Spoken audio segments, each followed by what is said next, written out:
Hey, what's up everyone? This video we're looking at my final look for week number 8. Let's get right into it. You can drop a like and subscribe down below before we get started. Last week it was a good Sunday. Put up a 156 on Draftkings. Pretty low scoring week, but I had the right combination. Dalvin Cook at running back, and then mid-range wide receivers with T.Y. Hilton, who was pretty popular, and then John Brown and Jacoby Brissett were all solid plays, and Brissett was very low owned. So looking to carry that into this week, so let's get right into it. And if you want to join us, you can visit the website, links in description, dfsprocess.net. So starting off at quarterback, you got a lot of different options. If you want to pay up, Russell Wilson, Deshaun Watson, both perfectly fine plays. If you want to go in the mid-range, don't mind Kyler Murray, Matt Stafford. Those stick out in the mid-range, and there's plenty of cheap quarterbacks this week, like you could go back to Brissett, although the matchup's tough. Minshew has a kind of a tough matchup, but super value is Phillip Rivers, even though the matchup's really tough at only 5,300. That's a really nice price. But Ryan Tannehill's the guy for me at 51. Just looked really solid out there. His price tag is only at 5,100. Coming off of a 23-point game where he threw for over 300 yards. Only had 29 pass attempts. But heading into this game, I'm expecting them to have to throw the ball a lot more because the Bucs are very good against running backs.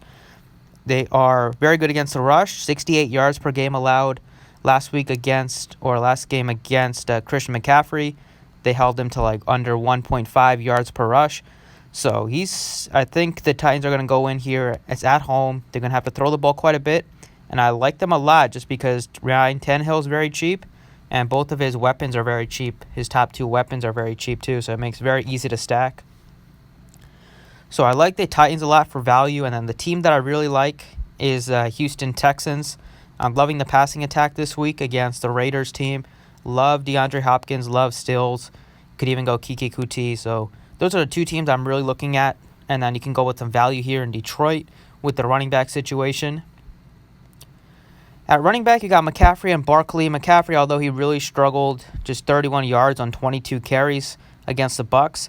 Once again, he found his way into the end zone multiple times. He's done that quite a bit this season, up to 9 touchdowns on the year, 7 on the ground, 2 in the air. When they're in the red zone inside the 10, they continue to look to McCaffrey, and he's been delivering. So although the matchup's tough, they're going to focus in on him as a game plan. I think he's a fine play. If you want to go a little cheaper, you can go to Barkley here. I think he's going to have a solid bounce back. Only had 17 fantasy points. That was his first game back from a little bit of an injury, ankle injury. He only also got 3 catches out of the backfield. I expect that number to rise, and I'm expecting the Giants to be able to put up some points here against his Lions defense. So I like Barkley at 8,900. Play him, and then if you're going down here, I don't mind like Chris Carson at 7,000 against the Falcons, especially if the Seattle Seahawks get out to a big lead. They're probably going to run it with Carson if Matt Ryan's out. Le'Veon Bell, not going to have interest in him really. For the second straight week with Sam Darnold, he got 1 catch out of the backfield. Also, Darnold looked terrible. It was against the Patriots defense, so definitely a tough matchup. But Bell hasn't really done much of anything this year except for a few early weeks. The matchup's all right against the Jags, but I think there's better running back options like Carson at 7,000 or pay up. Or you can even go down. I like Marlon Mack at 6,100, probably more. For tournaments, he's a little too risky for cash, but he definitely has tournament upside at 61.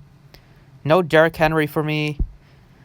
Eckler might be a little popular, but it's going to be... He did have 8 targets out of the backfield.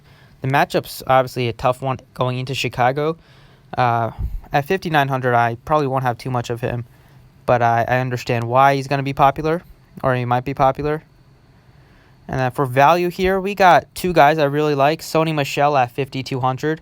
He doubled his touchdown total last week against the Jets, up to 6 touchdowns on the year at only 5,200. Facing a Cleveland defense that is very bad against the rush, you got to like Sony Michel at 52. And then Ty Johnson's looking like a pretty popular value play. He's going to take on the role of Kerryon Johnson, who is out. He's on IR.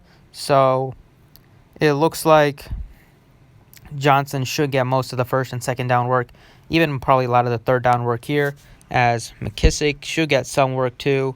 But I think most is going to go to Johnson.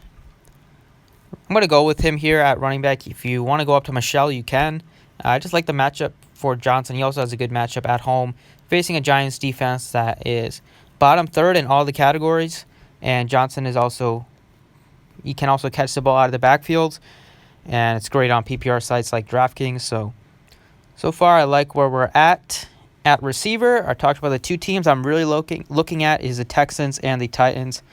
Love DeAndre Hopkins. He's my favorite play on the slate. $8,100. No Will Fuller for a few weeks.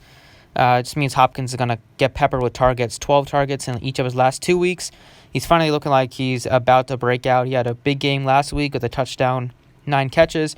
And I think this week against this Raiders defense, they're very, very bad. We saw Aaron Rodgers absolutely carve up that defense. And Watson has better playmakers than Rodgers had that week.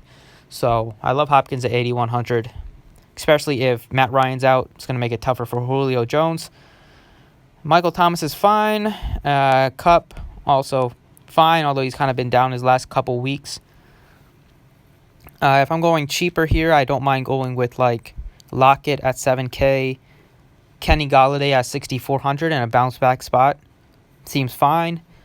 T.Y. Hilton seems like a good play for tournaments at that price tag. John Brown will be playable if the weather's not bad. If it's going to be raining, I'm not going to have him. I think it'll just be a sloppy game if that's the case. But if the weather clears up, it should be a good spot for John Brown again. If Tyrell Williams is out, then I would bump up the tight end Darren Waller once again. I don't really like Fitzgerald that much. He just doesn't have upside right now. Like 6 straight weeks of under 20 DraftKings points. His price tag's appealing, but the matchup's not easy against a good Saints defense, where I've been playing pretty well as of late. On the road, I think you can do better, especially with Courtland Sutton right there below him. Sutton definitely has more upside, and without Emmanuel Sanders got traded, he is now the clear-cut number one option. So I like Sutton at 53. And then this slate has a bunch of value wide receivers. My favorites are $4,700, Kenny Stills. He's going to take the place of Will Fuller. Should see about 90+% of the snaps, and he has tremendous upside. He could break the slate too. We've seen the last couple of weeks, 3 weeks in a row, a mid-range wide receiver has broken the slate. I think Stills is going to have a big game this week against this Raiders defense. I like Stills. Play him with Hopkins.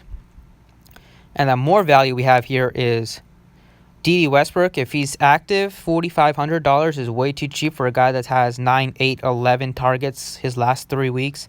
Just way too cheap against the Jets defense. And then I'm talking about the Titans wide receivers. They're very, very cheap. Corey Davis, I love him at 44. And you got A.J. Brown at 41, another solid play. And you could even go Kuti as well here at only 4,100. And the last one I want to mention is definitely for tournaments only, but Demaryius Thomas, I think at 3,300 definitely has upside. 3,300, he's been playing a ton of the snaps each of the last couple weeks. Last week he played 80+% of the snaps. The weeks before that he played 75+. So he's been getting a lot of the work. And Darnold really looked his way a lot last week against the Patriots, even though he threw a couple interceptions when he was targeting Thomas in the red zone. I think Thomas at 3,300 makes for a nice tournament play because he does have upside and he is a good receiver. But I'm going with Corey Davis, 4,400. A tight end this week, my favorites are Darren Waller at 59, Kittle. If Ryan plays, you can play Hooper if you want. Don't mind Ingram, but I prefer Henry at 4,900. And if you want to go super cheap, I think you could look at Ebron, 34. And with the Eagles playing lots of 2 tight end sets, they have been rolling out Dallas Goedert, and Zach Ertz been playing basically the same amount of snaps because the Eagles don't really have a third wide receiver with Deshaun Jackson injured. I think Dallas Goedert at 2,800 makes for a nice tournament or a nice cheap, not even a tournament play. You can play nice just a cheap tight end play just because he's so cheap. He's been playing 75+% of the snaps at tight end, and he's a good pass catching option. and he definitely has upside to really crush that salary. And defense this week, definitely the Patriots stand out at 4,300 facing a turnover-prone quarterback in Baker Mayfield. The Rams fine against this Bengals team that's very bad offensively. You could look at like the Titans at 3,200 facing Winston, another turnover-prone guy. For value, you could look at the Seahawks if Ryan misses.